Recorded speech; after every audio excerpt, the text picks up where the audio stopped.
back to Community for All of Us. We're here located on the Autocorrect Primer channel. We're doing things a little bit differently tonight. Tonight, me and Harold, the host, are going to interview Derek about his collection and our website. We also work with Bitter Tea Media. That's our company name. So, Harold, what you got to say tonight? Start us off. Yeah. Well, just got back from a trip, men's retreat at Fort Caswell, and man, I'll tell you, the spirit was definitely moving.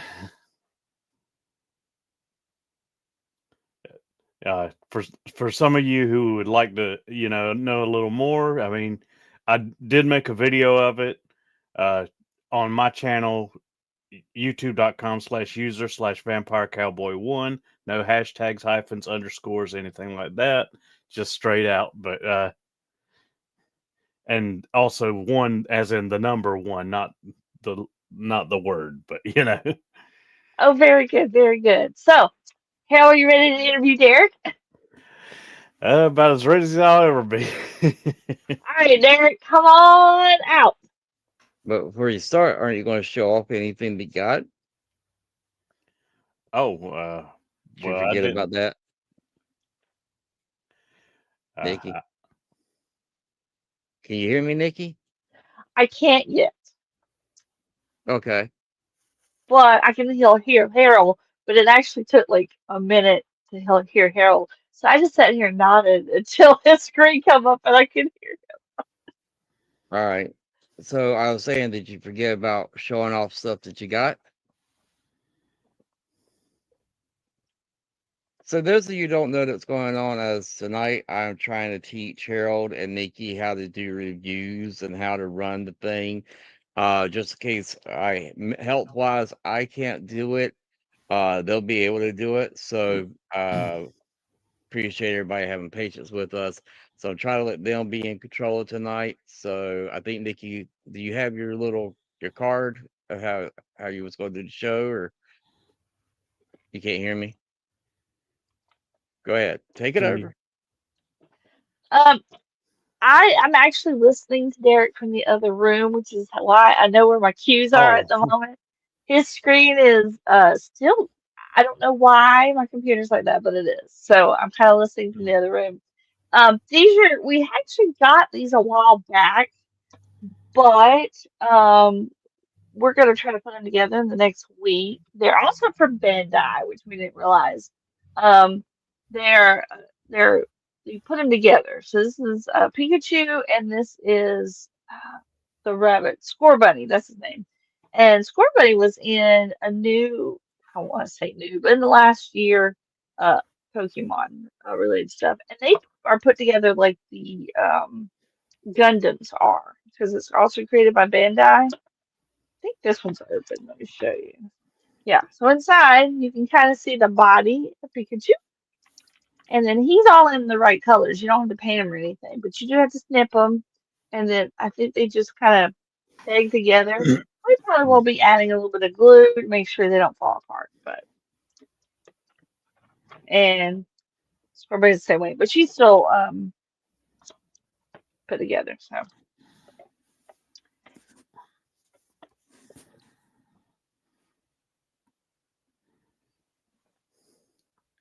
anything else?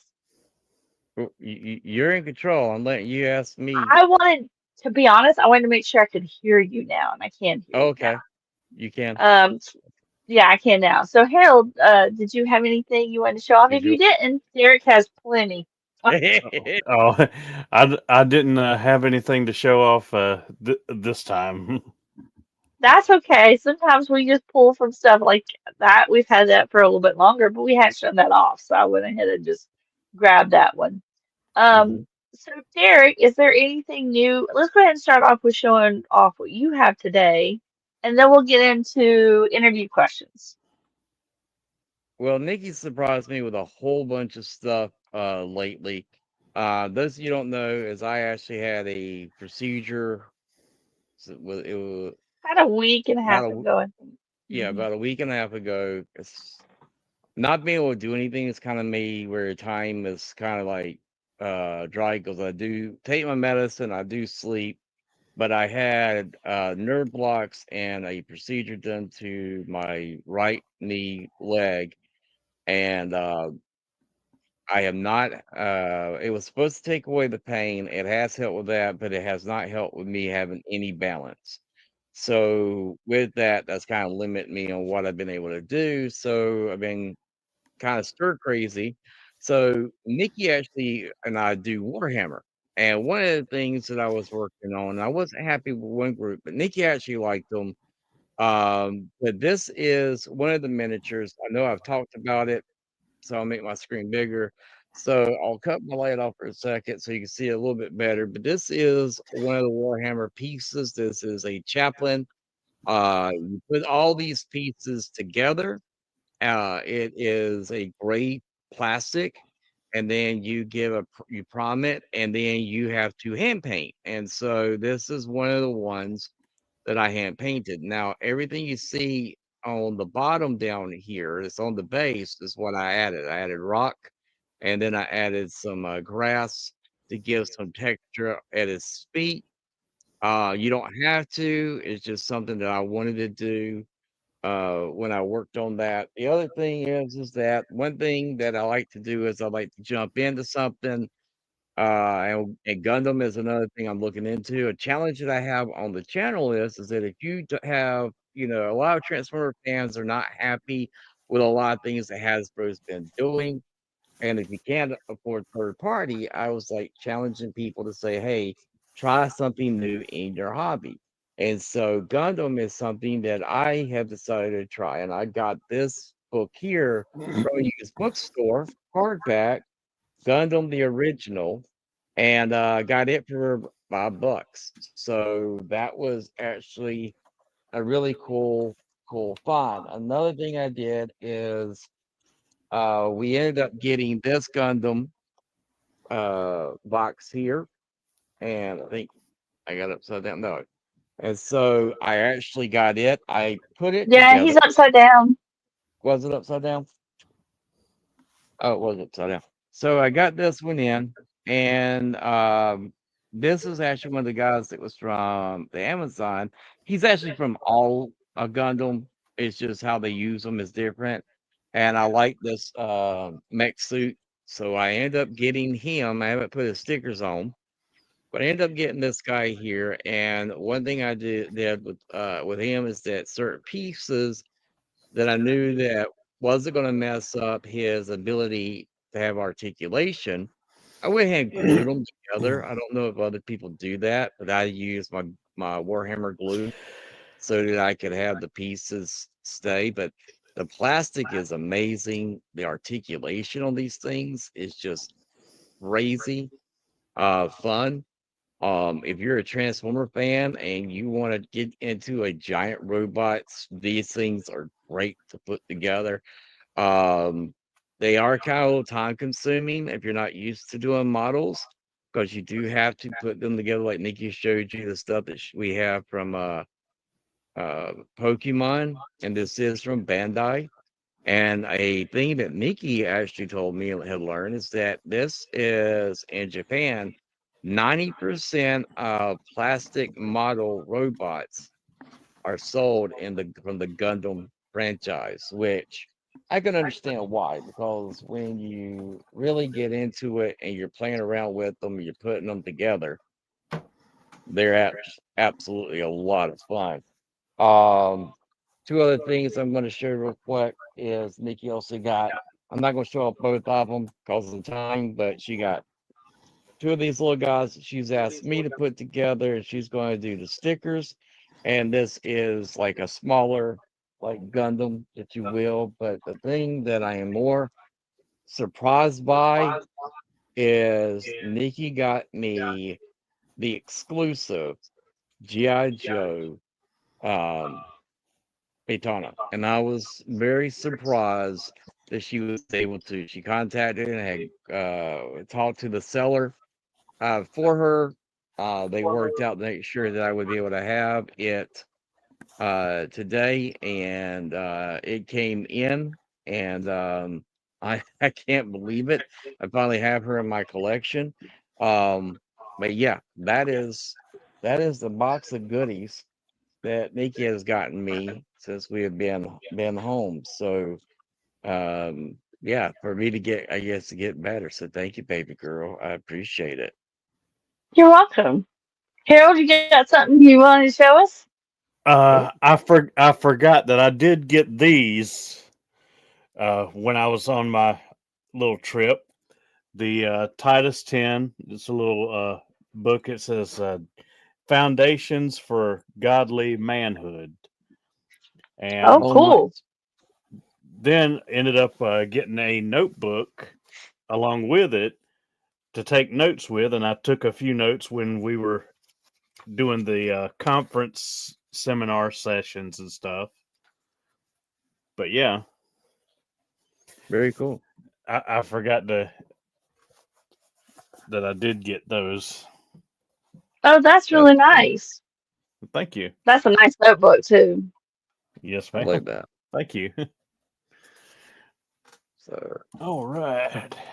So I figured I would start us off. Let's start with the basics. I mean, we've asked Derek on other occasions about how he got started in comics, but there may be people watching tonight that have not heard that. So I want to start us off with, okay, obviously you started off more with comics before toys. So why, what was your first conception? I mean, even if you go beyond going to the comic book store first, it's like, the paper had funny paper pages in it or whatever, So where did you start off in like, I really like this. I like the drawing or I like the story or well, um, in my family, being an artist is not considered a real job.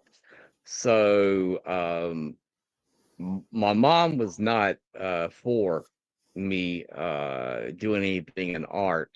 But what ended up happening is that I would create stories with G.I. Joe, especially with my stepdad and my two other brothers. My younger sister hadn't been born. She wouldn't be born until many, many, many years later.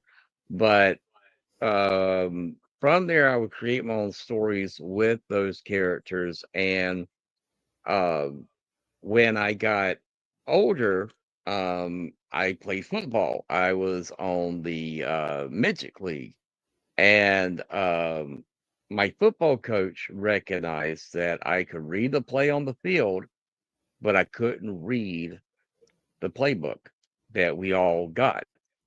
And so he went up to my dad, who was over the midget league, and he was like, I don't know if you know this, but I think Derek is illiterate. And my stepdad was like, that's impossible. He goes to school, he's had everything, all the opportunity to learn how to read. And he was like, well, he can't read the playbook. He can read the play on the field, but he cannot read the playbook. I can call out the play and tell him to turn to the page, and he can't do it. And he owned a comic book store, and he said, look, let's not embarrass him. Bring him to the comic book store. Um, let's see if he sees anything that he likes. And I remember going, surprisingly, um, my mom, it was right next to a place where my mom got her hair done. So it was on a Saturday. And we went there, and I saw Todd. That was my coach's name. And my dad said, hey, he's got a store. Why don't you go down there and see what he's got? And so I went down there, and went. It was the first time I ever went to a comic book store. I was in the 5th grade, and I saw all these books across the shelf, and there was books of Transformers, GI Joe, Superman, Batman. I had no idea who the Incredible Hulk was or Spider Man at that time, but Superman I did, because I remember going to seeing the movie Superman with Christopher Reeves in the theater, um, and fell in love with Superman. And so my grandpa was another reason he liked Superman. So immediately that was the first thing I went and got, and I picked up a Superman comic book, and my dad was going to pay for it, and Todd said, "No, no, go ahead and let him have it." And as a kid, I'm looking through the artwork and I'm amazed, but I can't tell what's going on. And Superman was fighting this character that I had no idea who he was. He was white with this awesome leather vest, leather pants, and he was taking Superman by his cape and really kicking Superman's butt.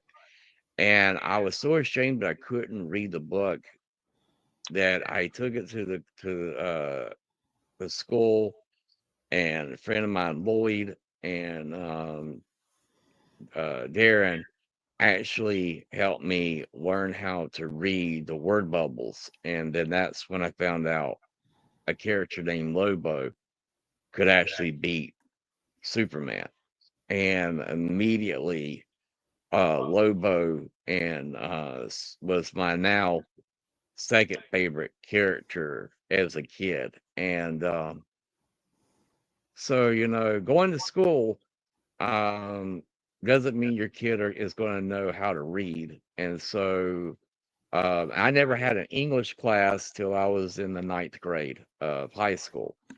And so it opened up a whole new world for me when it came to comics, and it made me fall in love with comic books and these stories that just came to life that I couldn't imagine in my brain, but these were jumping off the page at me. And from there, I started to try and draw and learn to draw.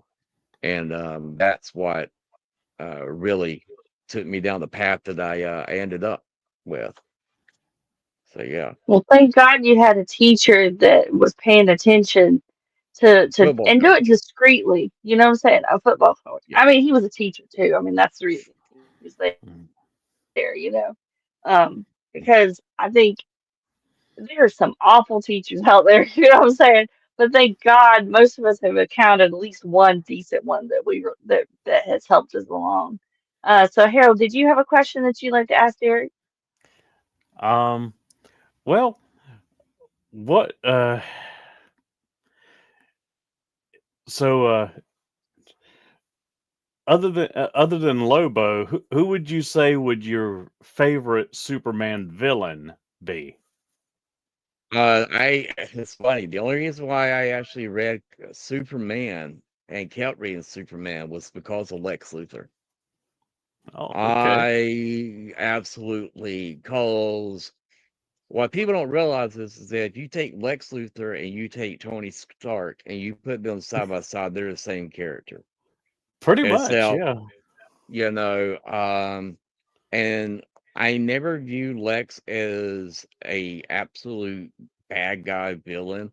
Not like someone like the Joker or someone like Darkseid. He was a person that was telling people, don't put your hope in this one person. What if he turns against you? And Right. if you're raised the way I was as a kid, um, you learn quickly that the people that should be taking care of you sometimes can be the biggest villain in your life. And I looked at Lex saying, hey, Superman may be great, but if you're going to put your hope in him, what happens if he turns against you? And so Lex became that character that I was like, I always looked at and was like, yeah, you're cutthroat and you have money, but at least you're trying to get people to say, hey, wait a second, there could be that moment. And that's why I love Lex Luthor. That's true. That's a good point. But a So lot we of people talked about. Oh, sorry. Go ahead. You had a follow up. Go ahead. uh but yeah, a lot of people don't think about, Lex Luthor and Tony Stark being that similar, Yeah. in all They honesty. That's a real good point. and it's only because they're in two different universes. If you ever actually look at Marvel and DC, the heroes um that are in Marvel are the villains in DC, and the heroes that are in Marvel, the villains, are the DC characters. Mm-hmm. Something that when I started reading both universes, I was like, wait a second, wow, that's was that done on purpose? I've always wondered. Um, when I had a chance to get to meet Stan Lee, the answer was like, no, no. So, no, those are my characters. But when you start realizing that Marvel and DC kind of rip off each other over the years, because Thanos is Darkseid and Darkseid is Thanos, and Deadpool is Namor, Deathstroke. yeah, and Namor and Aquaman are the exact same characters, so. But yeah. So what else would y'all like to ask? All right, so we talked about where you started reading comics and stuff. When did that phase into, I want to create my own characters, or I want to learn to draw, or what was the next step in the creative process? That would be many years later. I got diagnosed with cancer at the age of 16. And when you're told that you have a disease, and I used to make jokes that it was an alien that was in my chest, and I was just waiting for it to burst out like from the alien The Alien movies. chest buster scene. Yeah, yeah, I used to make jokes about it all the time. And when I lost my hair at first, I was like, okay, I'm Lex Luthor. And then I got skinnier and stuff like that, like Uncle Fester. But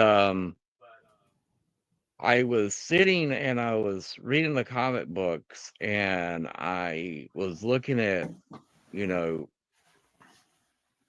these people are leaving something behind. Their artwork is going to be leaving something behind.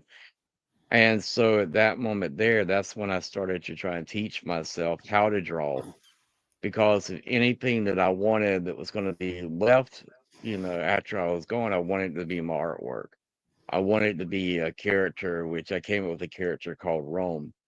And Rome was bald headed, and he was fighting against time. Time was the enemy, which was Kronos, and the great darkness that was behind it all was pulling the strings, and Rome was running out of time. And no matter how fast he got, no matter how strong he got, he was not going to run away from time. It's a story that is still in my head. It's a story I've never really finished writing, because during that time, um, it was only my artwork, because I lost all my friends when I got sick with cancer. Um, I was no longer popular. I was no longer the football jock.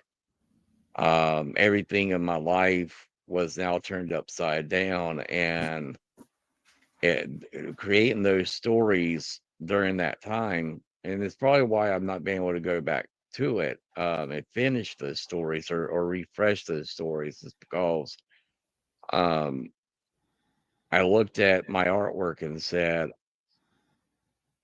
I might be running out of time, but maybe somewhere, you know, someone like a Van Gogh or someone would be able to see that artwork and say, hey, who did this? Why did they do this? And maybe at that point it would have effect on that person. And that's the reason why I did it, and why I still do it.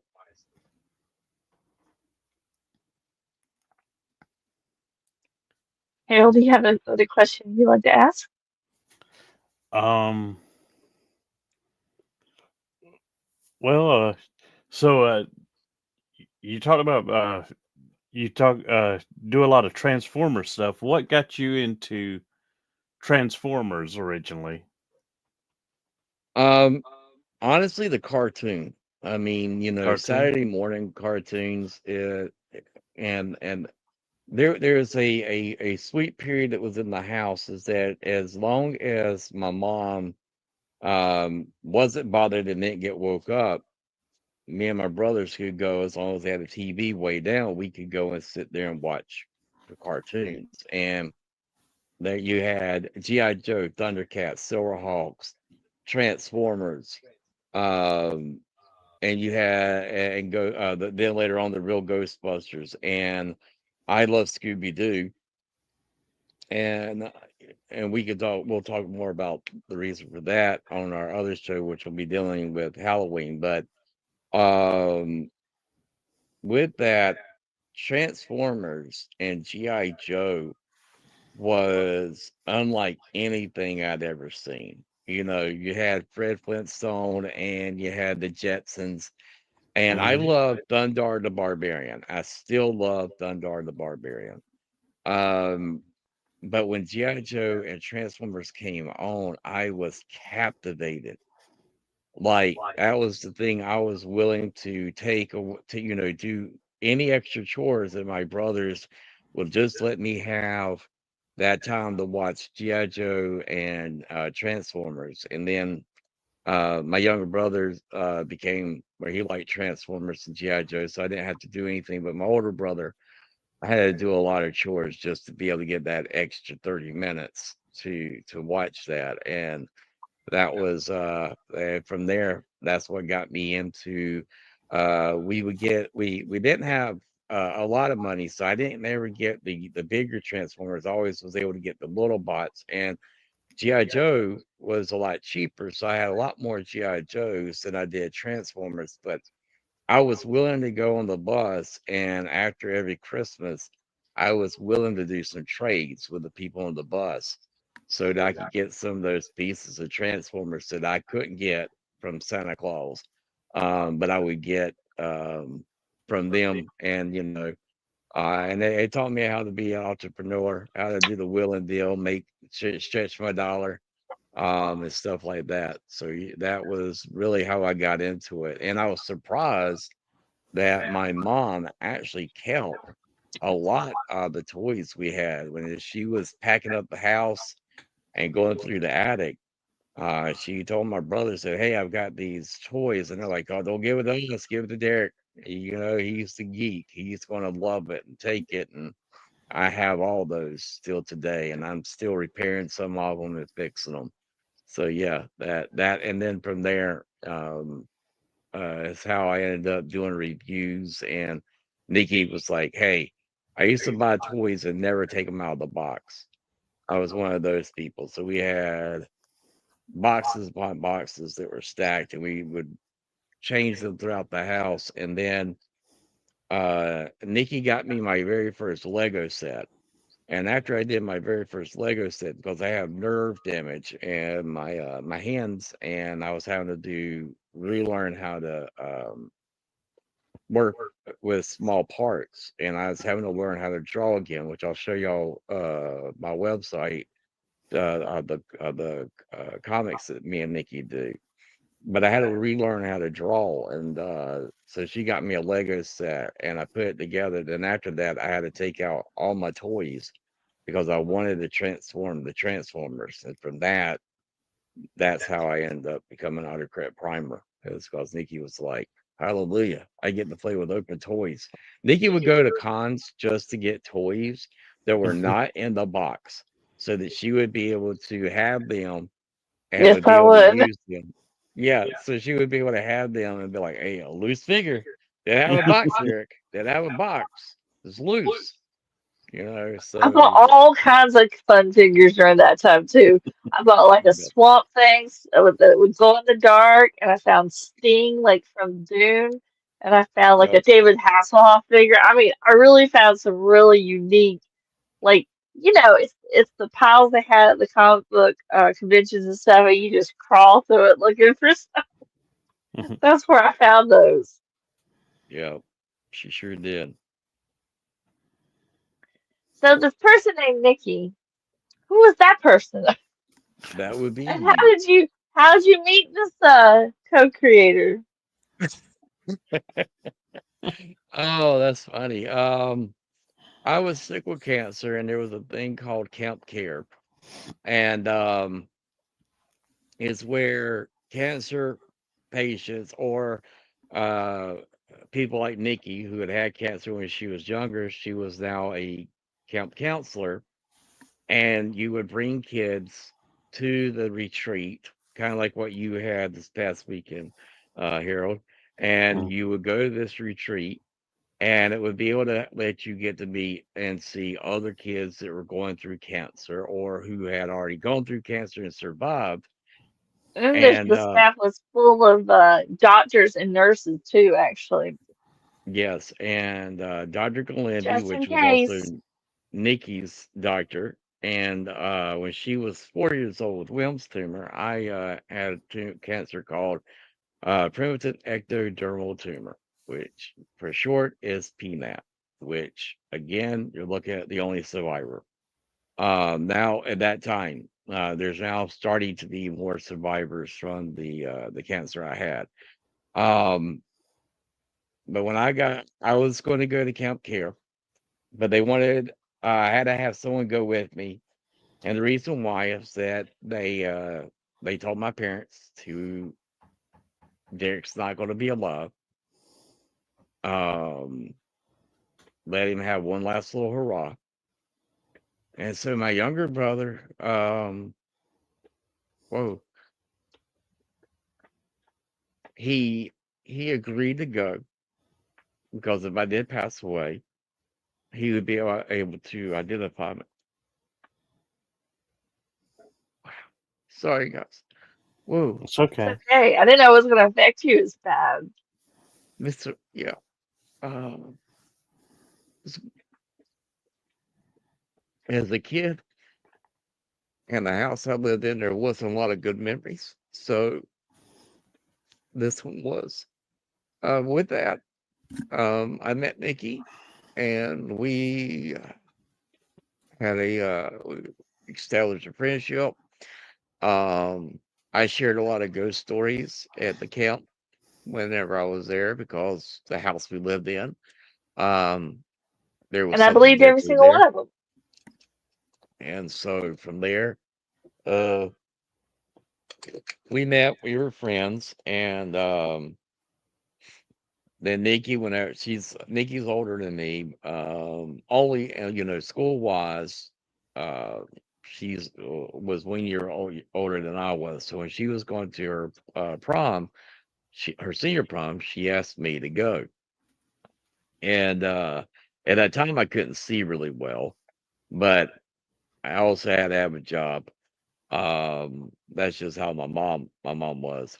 And so I had to also work going through um my treatments and everything like that. Um so with that, we kind of had a friendship. I went to that. We kind of went our separate ways after that. And then funny thing is that my mom is going to our family church.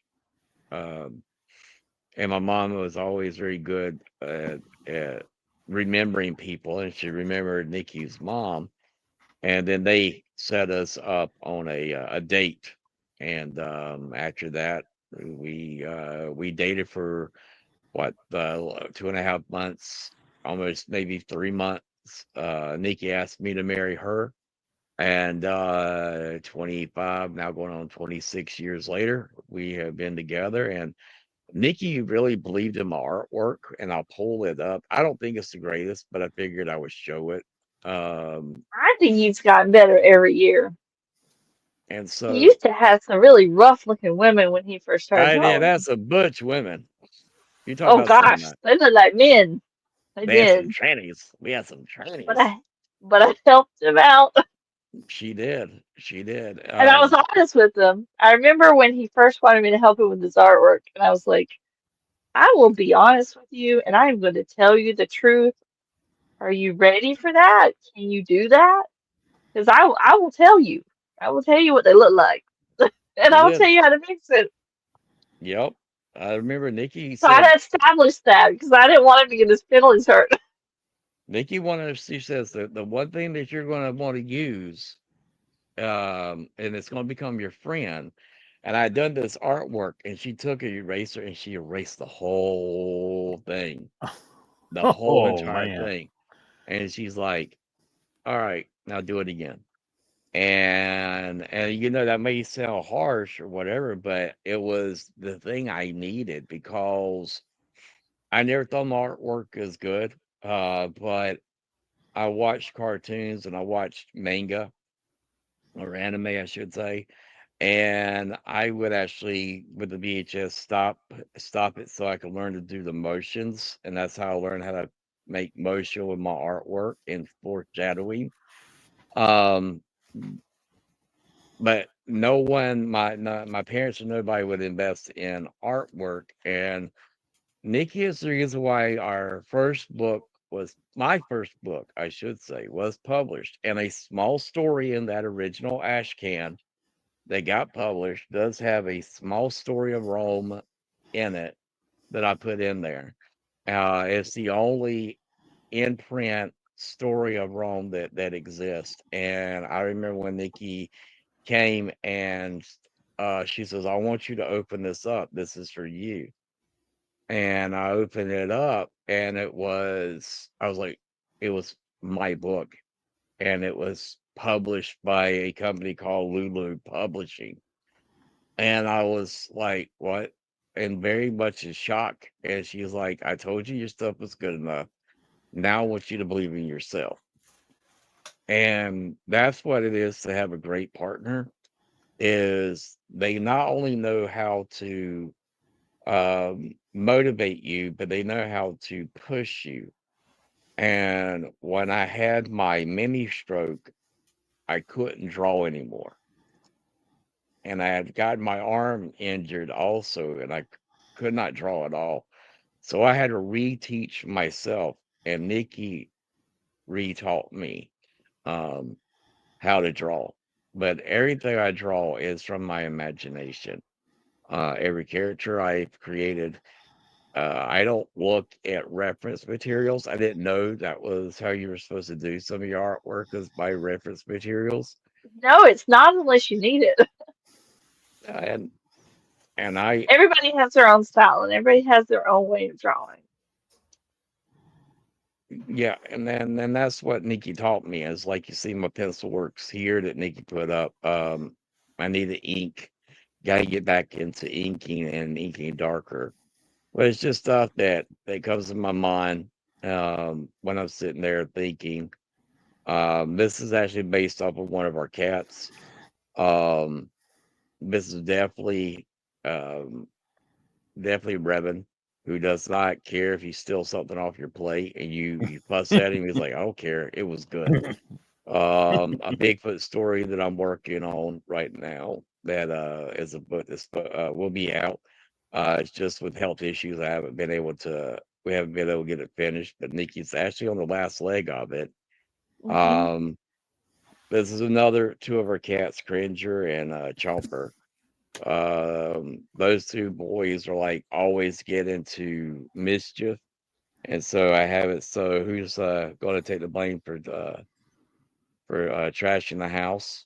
And that's really their thing. So Chomper's the one that's like a bull in a china shop. So I kind of envisioned that he's the one that made all the trash, but Cringer, with his innocent eyes, is like, "Oh God, I'm gonna get blamed for this again," because that's typically how those two are. And then someone had said that, "Hey, all I can do is draw stick people." And I was like, "Well, you can make people, you can actually create stories with stick people." And something that Nick used to say at her school is they would do a stick person, and she's like, "Hey, you got to put clothes on them. If you don't, they're naked." And so that gave me the idea of having a stick person that's the Cyclops, and all I did was put clothes on them. If I take the clothes off, it's a stick person up underneath with just the head. And so that's how picking up sticks at the office came about, because they're stick people. And that's just one of those things that we've worked on and to come together and do. And I've been very blessed to have a wife that um, loves getting into art, and our art. And because of her, we have had a total of 16 published books. So I've been very blessed with that. When the Bigfoot book comes out, that will be volume will be a 17th book, and what we decided we're going to do is a flip book. So one side will be the Bigfoot stories, and the other side, when you flip it, will be our comic strips. And that's because we were like, Nikki was like, do we want to publish 2 books? And I was like, well, with our help and stuff, I've always wanted to do a flip book, because there was a comic book that used to come out back in the day that was called that Marvel used to do, which was Marvel Team Ups or Marvel Presents. And one side of it would be Wolverine, and the other side would be Cable, or the next side it would be Spider-Man, and the other side would be the X-Men or um, Captain America and Daredevil. And I was like, well, what would be interesting is doing stories on Bigfoot, and you flip it, and then you're now have a little dose of humor, because the stuff that we talk about in the Bigfoot stories aren't they're people's actual stories. And I wanted something to also kind of lighten the mood, because I always think humor is something that's needed in everything. And so that's why we're going to put the comic strips, picking up the sticks at the office, on the other side of the book. So yeah. Anything else? Harold, did you have a question you'd like to ask? Nothing I can think of right offhand. Did you have something, Well, Derek, that you'd like to follow? Go ahead. Go ahead. I'm sorry. uh, what got you into the Bigfoot stories? I'm not sure if you've answered this or not yet. At No, that's least this it's episode. not. It's not. It's funny. I was asked on the forge the same question, and really, what Shoot, got you were asked at the doctor's office the other day, too. I was asked at the doctor's office the other day, because they follow the comic strips, and they've known us for The last 15 years. yeah, and they're like, they're really anticipating the Bigfoot stories, and they're like, and one of the nurses is like, we never asked, what made you want to do Bigfoot? Because you do the comic strips, and you make fun. Is it going to be funny? And I was like, no, it's actually going to be based off actual testimony. And one of the stories I have decided I am going to put in my story. So for those of you who don't know, I was a minister, and I definitely love a lot of stuff that deals with the Bible. Excuse me, I didn't realize that my computer didn't get plugged up, so we might not have a stream much longer. Uh-oh. Give me a second. I thought Nikki had plugged me up. Nope. Oh, I'm gonna have to have you come plug me up. I can't get down there on my back. Okay, hold on.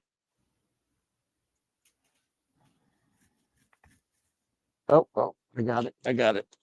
Oh, good Lord. Got it. I did. Oh, that hurt. It sucks getting old. Ugh. Oh, sweet Jiminy Crickets. So okay. Now I was doing research, and I was in my study and research dealing with the biblical giants. And as I was getting to the stories of the and I'm gonna see if Nikki has one of the artworks of Bigfoot that I did, so we can have that at least in the That was background while we're talking. Oh, there's Nikki's artwork. See, her artwork is so much better than mine. it's just Beautiful different. artwork. Do you have a picture of one of the Bigfoots up here? I think you passed one of them. Yeah, it was one of the actual. There's another one of Nikki's artworks. Beautiful artwork. Nikki is the reason why Verity exists. This is some of my inking. I need to go back and ink that other stuff. Let me. Oh, I'll use this one, and this could give a shout out to Richard. who also helped out with us being published and having our stuff. Richard's Comics and Collectibles in South Carolina. Look him up right here. He celebrated his 20 years this past year. So what got me into Bigfoot is I was learning Hebrew, which Hebrew is, is actually Yiddish um, and other European type slang that we now have as Hebrew, but there's Paleo Hebrew, which is um, the language that the Israelites had, and um, what you would have had coming out of that Mesopotamia and Abraham. But as I was going through it, I had the privilege of getting to see the Dead Sea Scrolls. And I came across in the Dead Sea Scrolls, I got to actually see and I couldn't touch them, but I could actually be in front of them. And this was in 2005, and I saw one of the texts was it had the giants, and another one was the Book of Enoch. And I knew the Book of Enoch that was a part of the Ethiopian Bible. And then I was very surprised because the only reason why I wanted to go see the Dead Sea Scrolls and actually see them is I wanted to prove that uh, Isaiah 53 had always been, and it wasn't added later on, and that it had always existed. And I wanted to prove that Daniel um, also had also been in the scriptures. But when I came across the Book of Enoch and the Book of the Giants, I was like, whoa. And then I came across the War Scroll, and I was like, whoa. So it really kind of like opened up with me starting to look into the giants, because in the scripture you have an event that is in Hebrew in the book of Genesis, chapter 6, and it says, and the sons of God, the Ben Ha Elohim, came down and took them wives, Of which they and chose. which they chose, which a lot of people, because of Schofield, said, "Oh, that's the line of Seth, and that's the line of Cain." But in Hebrew, it is not. It's Ben Ha Elohim is also used again in the book of Job. And it said that they came down and that they had children of them, and those children were what the King James has is giants. Giants in the earth in those Um, days. yeah, and also after that, and but in Hebrew it is they had the Nephilim, and that means children of the fallen, which again would go with that. So I decided to go from those texts. I decided to do research to find out who the giants were, what the giants were, and then it led into their descriptions.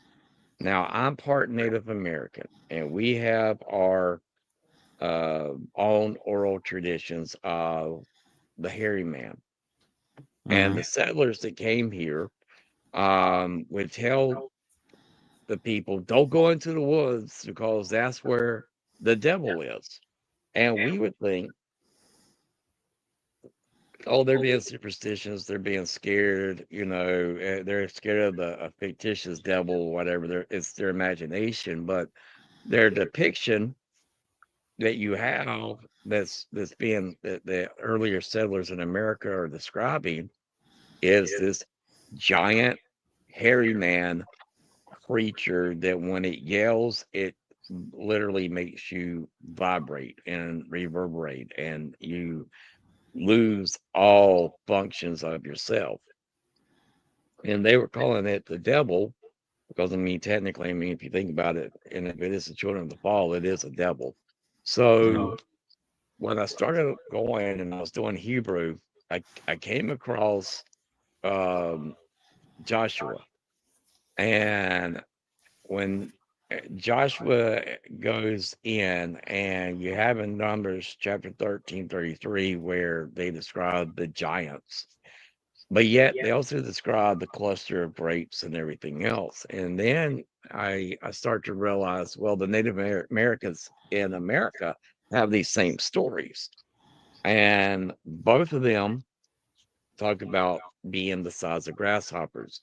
Matter of fact, some of the giants they describe was able to be would run down a buffalo and snatch it up and carry it off under their underarm, Mhm. back to their dens.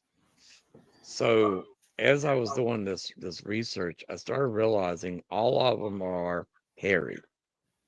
Mhm. And then if you get to, and this goes to my studies and stuff. So when you get into, and my studies was dealing with ancient religions and ancient history of Mesopotamia. You come across what people will tell you is one of the oldest literature works that we have, which is the book of Gilgamesh. And when Gilgamesh's best friend is described, he's a hairy man, a wild man, and that was created by the gods. And then you Mhm. find out, wait a second, there's this thing that is kind of like this running theme that's going across here, that everything is dealing with these giant beings and they have hair all over them. Then you go to, when I was doing my religious studies, I came across, I was like, why did God hate Esau, but he loved Jacob? And then you find out Esau is covered in red hair. Not, and in Hebrew, it's not that he has a little bit of hair. He is completely covered in red hair. And because of that, and the rabbis talk about, well, that's because that would be he was showing signs of the fallen. He was showing signs of the fallen, the Nephilim. And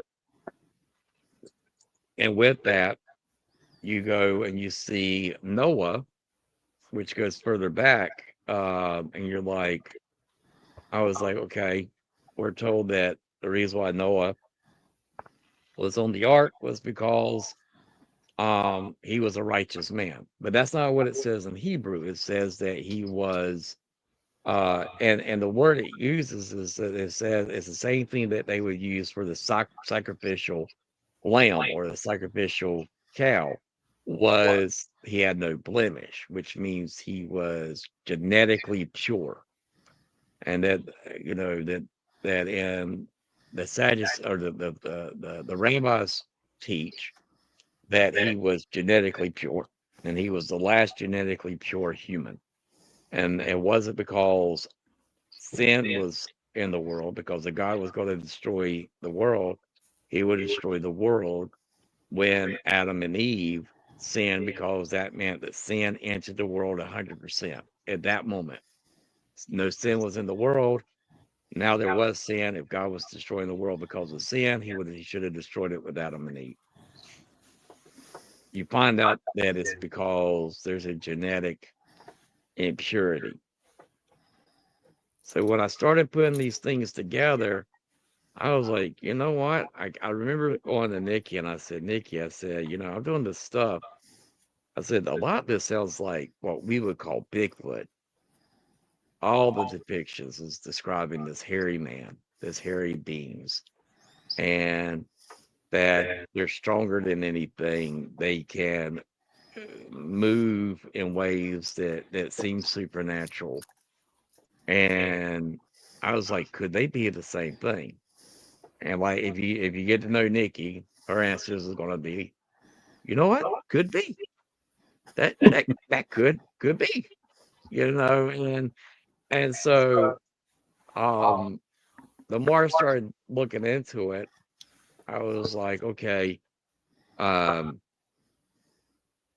is all these people are having these stories and these sightings, and when you're looking at, hey buddy, talk about the hairy man. Look at this hairy boy that's popped up here.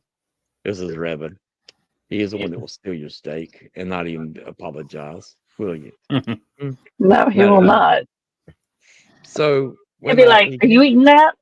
I know it's more like as Paul goes out, are you eating that? It's right there. You gonna eat your cornbread? Mm-hmm. And so with Bigfoot, um, I was like, all these people have these stories. Native Americans, um, I'm part Sioux and I'm also part Cherokee.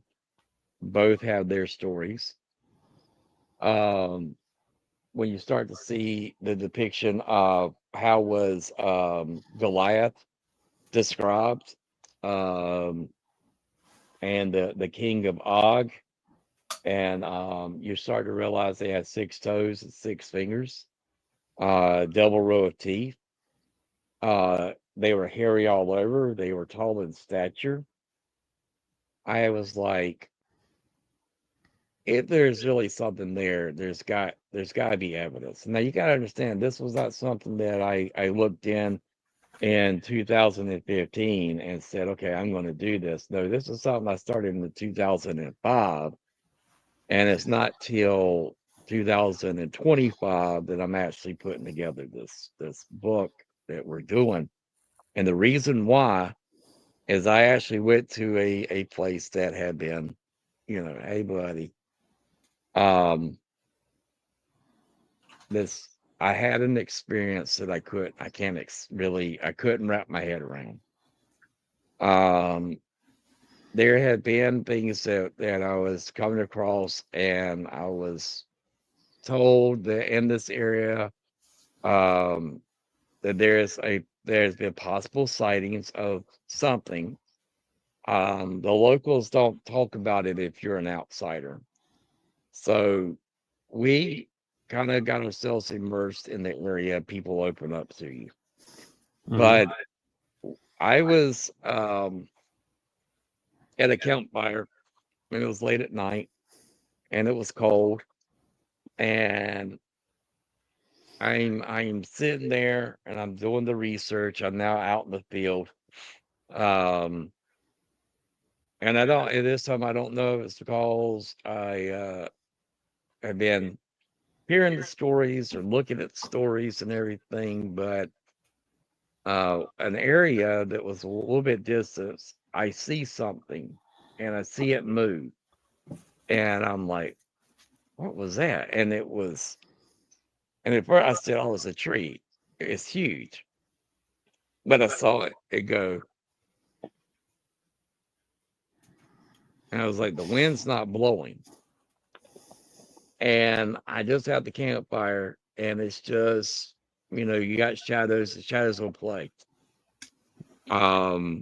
Nikki and the other people finally got back, and I didn't say anything. I said something to Nikki. I said, look, I don't know if it's because I've been looking into this stuff too much, but I saw something that I said could be just shadows. And then Nikki tells me, well, while we were looking at the land, they come across these trees that have been literally uprooted and turned upside down. And this isn't trees that you would just a human could grab and uproot them completely and then turn them upside down where the root system is now, well, where the branches should be. And then she had said, I saw, Nikki has a way, country girls do when they go out in the woods, so you don't have the branches hit you in the face. They'll tie them up in a way. And Nikki was like, I just want you to see, this is what I do. And then we went deeper in the woods, and she's like, but I didn't do this. And it's too high for you to just do reaching up. It just, the way it was done and how long it was done was just very strange. So over the time of a couple of months going back and forth, um, we're riding in a vehicle, and I'm sitting on the passenger side. We're talking, we're going, and Nikki was was like, "What is wrong with you? Are you feeling all right?" Because I have a heart issue. So if I turn white, she needs to know if I'm having a heart attack or what was going on. And I was trying to gather my words. I was trying to speak. I was what I saw. I was like, that that can't exist. These are legends. These are stories we tell ourselves. These are the boogeyman at night. But the first thing I saw is I was like, wow, that is a huge bird flying. Wait a second. A big bird can't fly in this deep bushes. They would go above the trees and fly over the trees. They couldn't fly in there because their wings would get damaged because there's too much overgrowth. And the more I'm looking at this thing and trying to rationalize, saying, going through a million things in my mind as this thing is slowly, not just slowly, it's going fast, but going in another direction. I'm now realizing that the trees themselves are moving that in the direction this thing is moving. So as it is going from right to left, the trees are going right that same direction as they're swinging that way and then bouncing back. But I see this thing going through the trees, grabbing one tree in front of the other, in front of the other, and it goes clear across over us. Wasn't human, wasn't a bird, was as dark as Revan is. If I hadn't been looking for it, I'd have never seen it. I would have never known it was there. I would have never, ever have known that thing was even moving, and it terrified me. And I was like, I have to get out of here. We have to go. Don't stop. Just go. I'm done. And there are very few things, has ever scared me like that. I mean, for crying out loud, when I was a kid, I survived a shark attack. So I mean, very few things get to me. I mean, I've been struck by lightning. I've had cancer. I mean, there's a lot of things I've had happen to me in my life, but that was the one thing that really did scare me. And even at me being in the vehicle, I didn't feel safe. And Nikki was like, I knew Derek saw something because I was that scared. And that's what led me to do the book and finally put these stories together and, change names, change things so that, people, um, and I don't share the location, and that's to be respect to the landowners and the people that live there because they don't want to have a whole bunch of outsiders coming in, you know. But yeah, that was what got it. I'm sorry about that ramble. I just felt that's a big Oh, you're question. good, dude. So, and y'all are doing great on y'all's questions. I'm glad that we did that so y'all can get comfortable with it. Thanks. Was there anything else you wanted to add that you didn't feel like you wanted to talk about tonight, Derek? Who, me? Because Um, the only we're thing probably gonna have it up because it's about an hour, and that's about where we're going to keep it. But I wanted to see if there's I'll keep it on anything my else time. too. Oh, I guess the only thing I'm going to say is that my grandfather has a saying. If you've ever listened to any of our reviews, I always share at the very end of it, is that my grandpa always said, "Hold on to something from your youth, and you'll never grow old." Don't ever, no matter where you've been in life, or no matter what type of upbringing you have, if you've got a passion, don't let anybody take it from you. Hold on to it. Run with it. You want to do reviews? Don't do reviews for reviews. Do reviews because you want to share your passion. if you want to draw because you want to do it. Don't do it because you want to become famous. There's enough famous people out there, but there's only one Mhm. you. And that one you is more important than every other famous person for you.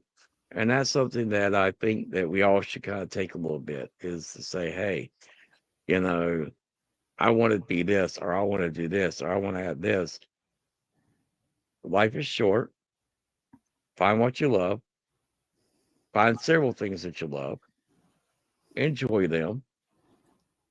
And maybe if you share yours, someone else will get that same passion, that same itch, that same excitement. That's all I'd like to share. That's about it. So yeah, I'll do this. Do y'all have anything that's going to be planned for the rest of this week or whatever? Well, I know that I got a whole bunch of projects lined up, but between stuff I've got to do in the yard and typical housework chores, got a couple of videos I want to do, plus the church slideshow that I'm in charge of doing, A lot of and work. and Wow. plus we all got we all got that show on Saturday, so Yep. Got that show on Saturday, which Nick and I are plus finishing. oh sorry, go ahead. No, no, no. You go ahead. I was just saying, yeah, we all got that show. It's coming up quick. Yes, sir. Hmm. Plus my wife's got me and my wife are gonna have to split part of it up to where she goes to the trunk or treat at our church later that day, and I'll finish up at the show or something. So There you go. Yeah, we still got some busy figures to go week. through. I got stuff I'm going through to give to Will. Some stuff that we're going to take to sale, and then we're going to put together some stuff that we're going to give to the church so they can do the um what is it called, Nikki? You give kids I, toys. I don't know what they call it. This I don't know what they have several different names they do each year, so I don't. The one that we give that we're going to give toys to though for kids to Right. have. I can't remember what it's called. But yeah, got all that. And then try and get the book finished by the end of the year. Wow, man, this time is flying. Hmm. Yeah, it's already Um fall, deep in the yeah. fall. Well, I'm going to be on the Forge also next Sunday at 9:30 Eastern Standard Time. So you'll be able to check me out there on Billy the Kid's channel and also Jimmy's channel with the Forge. So I'll be a guest on there, and then Nikki's going to be working on the book. I think we got a conference trip that's supposed to go up this Wednesday, Hmm. and got to get the stuff together for a show. I think that's it, though, isn't it? You have an appointment next week. Yes, I have a Out of doctor's town, appointment. way out of town. Way out of town. Yes, I gotta go see my heart doctor. He's going to see if I still have one, and then hopefully I we're say going to be. no. Yeah, you're probably right. Probably absolutely right. But I do plan. We are planning to try and get away for a little bit and go to the beach for ourselves for a little bit. We haven't done that in a while. And then I got to leave Nikki alone so I can read my book and she can get the stuff done she needs to do. So that's it, guys. Great show. Y'all did good. I think I rambled too much, but I think y'all did Thank great. you. No, you didn't You were ramble too supposed to much. ramble. We were asking you a question. You're supposed to ramble. Well, Exactly. Hey, I hope it made y'all feel comfortable. So when we have guests on how to be able to ask questions to the guests, because I think y'all did great. So with that, guys, that's it. We're going to say good night. We'll see y'all later. Catch you later. See you on the next one. See you every